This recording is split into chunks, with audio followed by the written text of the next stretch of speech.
നമസ്കാരം. Travellers cafe ആരംഭിക്കുന്നു. എല്ലാവർക്കും സ്വാഗതം.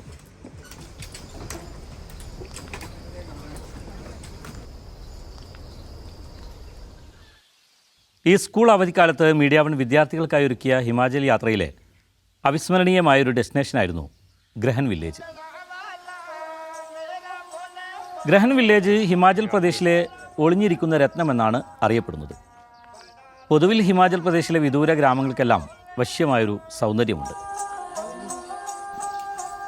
പച്ചപ്പ് നിറഞ്ഞ ഭൂപ്രകൃതിയും ശാന്തമായ അന്തരീക്ഷവും നിഷ്കളങ്കരായ ഗ്രാമീണരും എല്ലാം ചേരുന്നൊരു വശ്യമായ സൗന്ദര്യം ഈ ഹിമാചൽ ഗ്രാമങ്ങൾക്കെല്ലാമുണ്ട്. പഹാടി എന്നൊക്കെ വിളിക്കുന്ന ഗ്രാമീണരുടെ സൗന്ദര്യമുള്ള ജീവിതം അടുത്തറിയാനുള്ള യാത്ര കൂടിയാണ് യഥാർത്ഥത്തിൽ ഓരോ ഹിമാലയൻ യാത്രയും.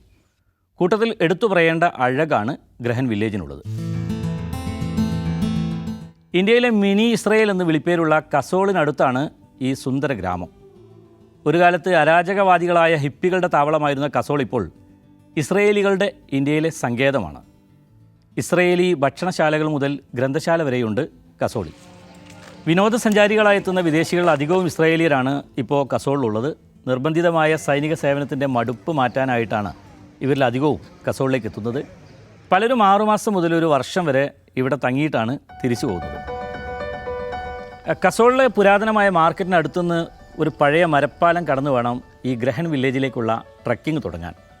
പാർവതി നദിയുടെ പ്രധാന കൈവഴിയായ ഗ്രഹൻ നാലയുടെ തീരം വഴി ഒരു 9 കിലോമീറ്റർ കാൽനട യാത്ര ചെയ്താൽ ദേവദാരു മരങ്ങൾക്കിടയിലൂടെ വളഞ്ഞൊഴുകുന്ന ഗ്രഹൻ നാല എന്ന അരുവിയിൽ നിന്ന് പല ഡിസൈനുകളുള്ള വെണ്ണക്കല്ലുകൾ ഇതെല്ലാം കണ്ടുകൊണ്ട് നടന്ന് ഇടയ്ക്ക് പുഴയിൽ കുളിച്ചും വിശ്രമിച്ചുമൊക്കെയാണ് സാധാരണ ഗ്രഹൻ വില്ലേജിലേക്കുള്ള ട്രക്കിംഗ് സംഘം അവിടെ യാത്ര ഗ്രഹൻ വില്ലേജിനെ ലക്ഷ്യമാക്കി മുന്നോട്ട് പോകുന്നത്. ഗ്രാമവാസികൾ നടത്തുന്ന 4 വീൽ ഡ്രൈവ് ജീപ്പ് സഫാരി ഇവിടെയുണ്ട്.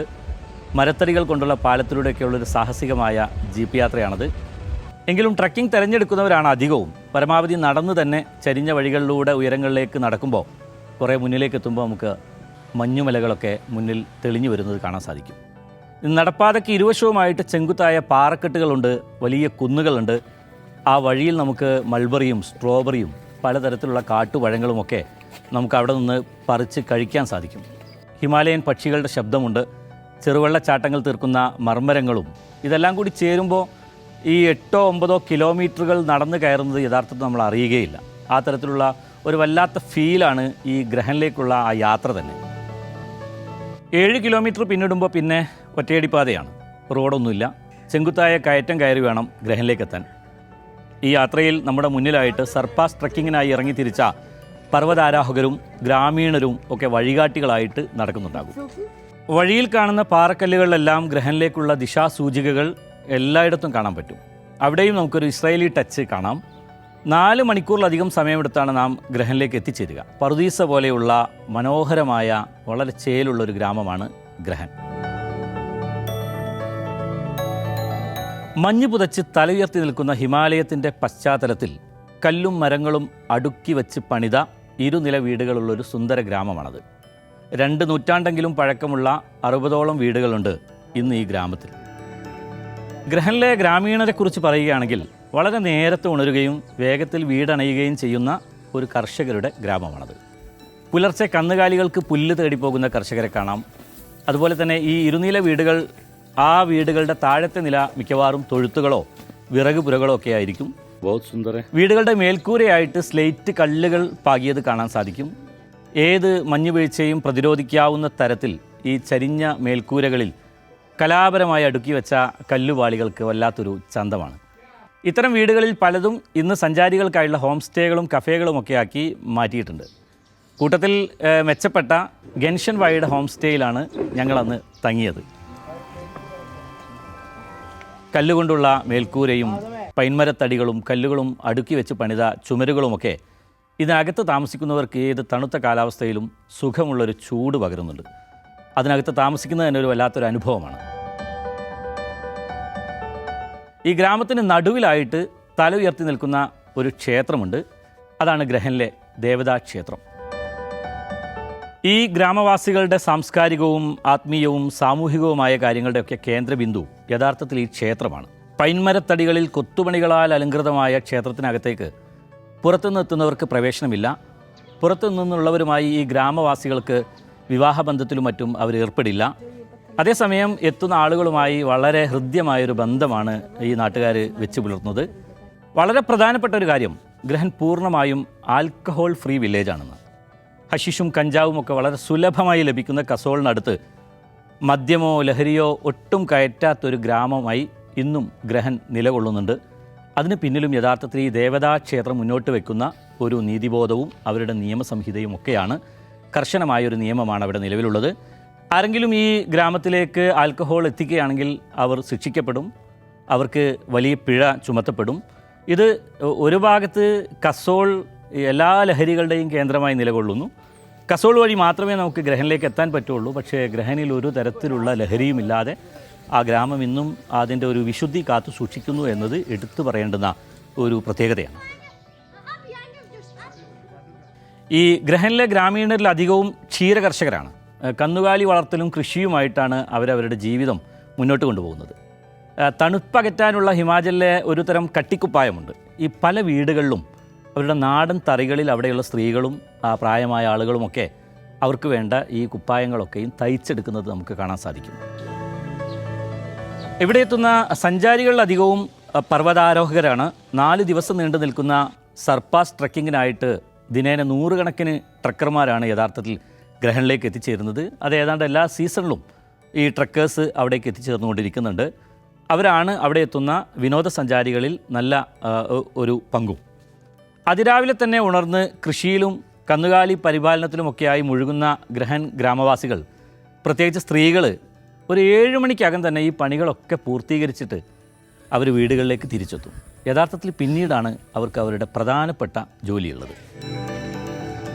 ഈ പർവ്വതാരോഹകരുടെ ബാഗുകൾ ചുമന്നുള്ള മലകയറ്റമാണ് ഇവരുടെ പ്രധാനപ്പെട്ട ജോലി. നേപ്പാളിലെ ഷെർപ്പകളുടെ ജോലിയാണ് ഇവിടെ ഇവർക്ക് ചെയ്യാനുള്ളത്. രാവിലെ ട്രക്കിംഗ് ടീമിനൊപ്പം ഭാരം ചുമന്ന് മല കയറുന്ന സ്ത്രീകൾ വൈകിട്ടോടെ ഗ്രാമത്തിൽ തന്നെ തിരിച്ചെത്തും. എത്ര ഭാരവും മുതുകിലേറ്റുന്ന ഇവരുടെ ഒരു സ്റ്റാമിന നമ്മെ ശരിക്കും അത്ഭുതപ്പെടുത്തും. വലിയ മരത്തടികളൊക്കെ ചുമലിലേറ്റി വരുന്ന ധാരാളം മനുഷ്യരെ ഞങ്ങൾക്ക് അവിടെ കാണാനായി, പ്രത്യേകിച്ച് സ്ത്രീകളൊക്കെ അക്കൂട്ടത്തിലുണ്ട്. ഞാൻ നേരത്തെ സൂചിപ്പിച്ചല്ലോ, ഗ്രഹനിലെ ഹോം സ്റ്റേകളും കഫേകളുമാണ് അവിടെ ധാരാളമായിട്ടുള്ളത്. ഈ ഗ്രഹനിലെ കഫേകളിൽ ഇസ്രയേലി, ഇറ്റാലിയൻ, കോണ്ടിനെൻ്റൽ വിഭവങ്ങളൊക്കെ ലഭിക്കും. ഇസ്രയേലി ഭക്ഷണങ്ങൾക്ക് പേര് കേട്ട സാമീസ് കഫേ എന്ന് പറഞ്ഞിട്ടൊരു കഫേ അവിടെയുണ്ട്. എപ്പോഴും നല്ല തിരക്കാണ് ഇവിടെ. പുതുതായി തുടങ്ങുന്ന കഫേകളൊക്കെ ഈ പഴയ ശൈലിയിൽ പൈൻമരങ്ങളും കല്ലുമൊക്കെ ഉപയോഗിച്ച് തന്നെയാണ് പടുത്തുയർത്തുന്നത്. ഈ കഫേകളുടെ നിർമ്മാണത്തിനായുള്ള പൈൻമരത്തടികൾ മുറിച്ച് അതിൻ്റെ വലിയ പലകകൾ, അതായത് വലിയ ഭാരമേറിയ പലകകളൊക്കെയാണ് ആളുകളിങ്ങനെ മുതുകിലേറ്റിയിട്ട് നടക്കുന്നത്. നമ്മുടെ നാടുകളിൽ സാധാരണയായിട്ട് ആളുകൾ തലയിലേറ്റിയിട്ടാണ് ഭാരം കൊണ്ടുപോകുന്നത്. പക്ഷേ മറ്റ് പല നാടുകളിലും, ഇപ്പം അഫ്ഗാനിസ്ഥാൻ, പാകിസ്ഥാൻ, ഈ നാടുകളിലൊക്കെയുള്ള ആളുകൾ പലപ്പോഴും വലിയ ഭാരമുള്ള സാധനങ്ങൾ കൊണ്ടുപോകാൻ വേണ്ടി അതിൽ മുതുകിലേറ്റിയിട്ട് കൊണ്ടുപോകുന്ന ഒരു രീതിയാണ്. അത് തന്നെയാണ് നമുക്ക് ഗ്രഹനിലും കാണാൻ സാധിച്ചത്. ഹിമാചലിലെ ഗ്രാമങ്ങളിലൊക്കെ അത്തരത്തിലുള്ള കാഴ്ചകൾ നമുക്ക് ധാരാളമായിട്ട് കാണാൻ സാധിക്കും. ഗ്രഹനിൽ സാധാരണയായിട്ടൊരു 3:30 മണി 4 മണിക്കൊക്കെ നേരം പുലരും, വെളിച്ചം വന്നു തുടങ്ങും. ഈ സമയത്ത് തന്നെ ആളുകൾ സജീവമായി അവരുടെ ജോലികളിലേക്ക് പ്രവേശിക്കും. ഈ സമയത്ത് ഉണർന്നു കഴിഞ്ഞാൽ കിളിനാദങ്ങൾക്കൊപ്പം അകലെ ഒരു വെള്ളച്ചാട്ടത്തിൻ്റെ ശബ്ദം നമുക്ക് കേൾക്കാൻ പറ്റും. ഏതാണ്ട് 1 മണിക്കൂർ സമയം ഈ ഗ്രാമത്തിന് നടുവിലൂടെ അവരുടെ കൃഷിയിടങ്ങൾക്കിടയിലൂടെയൊക്കെ നടന്നു ചെന്നാൽ മനോഹരമായ ആ വെള്ളച്ചാട്ടത്തിനടുത്ത് നമുക്ക് എത്താൻ പറ്റും. ഈ പുഴയോരത്തും അവിടേക്കുള്ള വഴിയിലുള്ള കഫേകളിലും അതുപോലെ തന്നെ അവിടെയുള്ള ടെൻറ്റുകളിലുമൊക്കെ തമ്പടിച്ചിരിക്കുന്ന ഇസ്രയേലികളെ നമുക്കവിടെയൊക്കെ കാണാൻ സാധിക്കും. ഗ്രഹനിലെത്തിയാൽ യഥാർത്ഥത്തിൽ ഈ ഇസ്രയേലി സഞ്ചാരികൾ അവിടുത്തെ ഒരു വലിയ കാഴ്ച തന്നെയാണ് ശരിക്കും. പുറം ലോകവുമായി ബന്ധമില്ലാതെ കിടക്കുന്ന ഒരു ഗ്രാമമാണിത്. പക്ഷേ ഈ ഗ്രാമത്തിലൊരു പ്രൈമറി വിദ്യാലയമുണ്ട്, ഒരു സാംസ്കാരിക കേന്ദ്രമുണ്ട്. പുറമെ നിന്നെത്തുന്നവരുമായി വളരെ ഹൃദ്യമായ ബന്ധമാണ് ഇവർ പുലർത്തുന്നത്. ഈ ഗ്രാമീണർ യഥാർത്ഥത്തിൽ നമ്മുടെ മനസ്സ് കവരുന്ന ഒരു വല്ലാത്ത സ്വഭാവത്തിൻ്റെ ഉടമകളാണ്.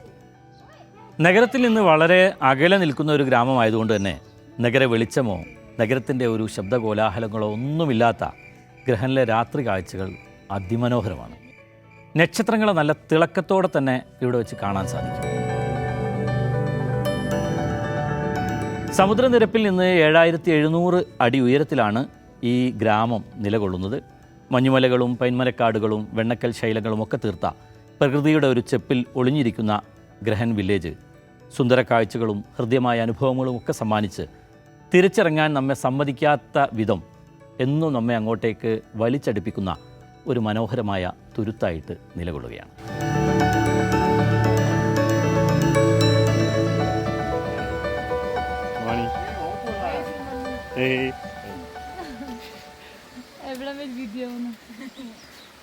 Hey. Hi. Hi.